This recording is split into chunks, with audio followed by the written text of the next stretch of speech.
So I take that to mean for the first person because I came across something like that similar with Nevada. Let me show you an example. So you see here for Nevada, it's a little bit more clear because it says it's $10, I'm sorry, $15 for the first signature of each signer, and then it's $7.50 for each additional signature of each signer.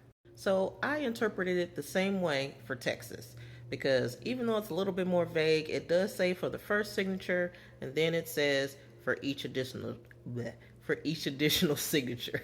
So my interpretation of this, having done this in another state with similar language, I think that for if you have two signers and it's the first signer has multiple signatures on that page, you charge them the $10 for the first signature, and then it'll be the $1 for each additional signature that they have to sign on that page. And then if it's a second signer, you would charge that second signer $10, and then you would charge them the $1 for each additional signature on their page. And if both signers are signing on the same page and they have multiple signatures on the same page, you charge that $10 fee for their first signature each. So signer one got 3 signatures, you're charging them $10 for the first signature and then $1 for each additional signature. For signer two, you're charging them $10 for the first signature and then $1 for each additional signature.